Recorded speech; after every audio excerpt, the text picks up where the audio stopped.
Quelqu'un a peut-être déjà des éléments qui voudrait rebondir peut-être sur les idées de Claire, ce qu'elle vient d'exprimer. Est-ce que quelqu'un dans la salle voudrait dire quelque chose avant que Sébastien prenne la parole? Voilà, merci pour votre présentation. Euh, Philippe de Linares, je fais partie de l'association des aidants et malades à Cordes-Lévy. Et la maladie à Cordes-Lévy est souvent assimilée à la maladie d'Alzheimer.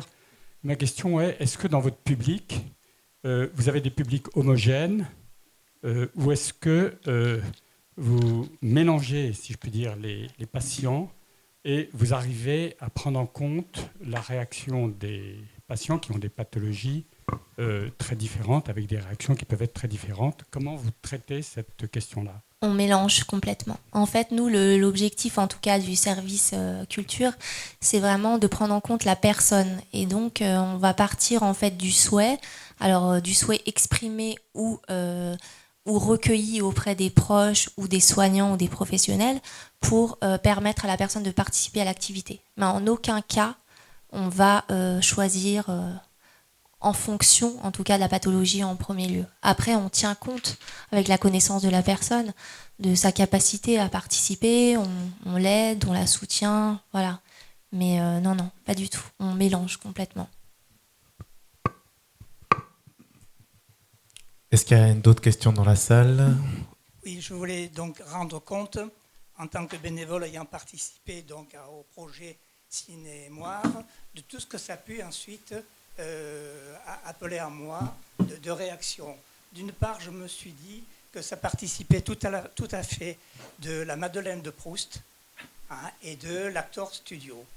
La Madeleine de Proust, dans la mesure où il y a eu une action involontaire qui a suscité le souvenir de la personne à partir d'une saveur, de la même manière que moi, dans le petit extrait que je vous indique, que vous avez pu voir, aux 400 coups, c'est revoir le tableau noir, la blouse grise, l'instituteur, le pupitre avec son rabattant et tout.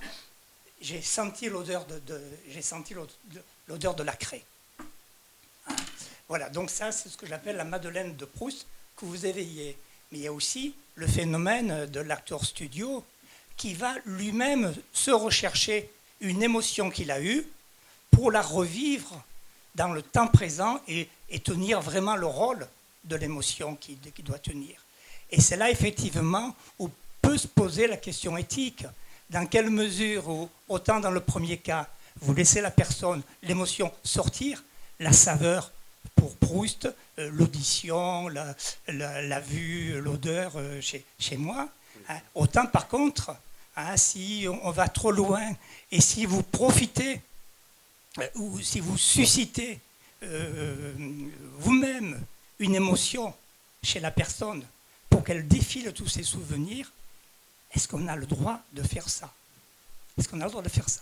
Alors que moi, par contre, effectivement, je suis resté au premier stade, et après avoir vu les 400 coups, je me suis remis dans cette odeur de craie, et puis il y a tout plein d'autres choses que j'avais oubliées qui ont ressurgi.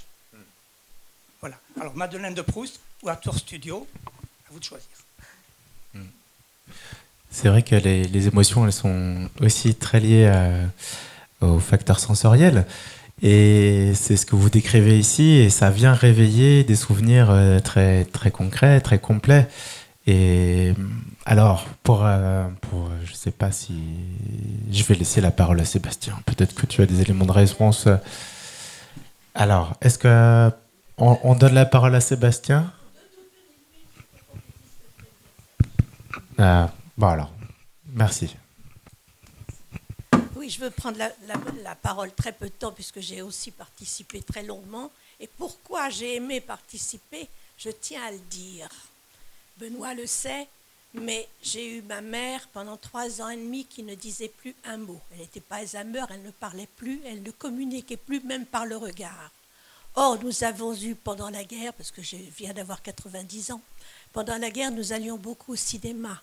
Et ce projet m'a fait penser que s'il avait existé quand ma mère était dans cette situation-là, j'aurais peut-être pu avoir un regard avec elle, un échange, parce que ça lui aurait rappelé des souvenirs. Et ça m'a bouleversée intérieurement parce que justement, ça m'a rappelé tous ces moments passés pendant la guerre, les grandes difficultés, mais qu'on a partagées ensemble. C'est pour ça que j'ai aimé ce projet et que je suis heureuse d'entendre dire qu'il fonctionne bien. Merci beaucoup, Madame Courmin.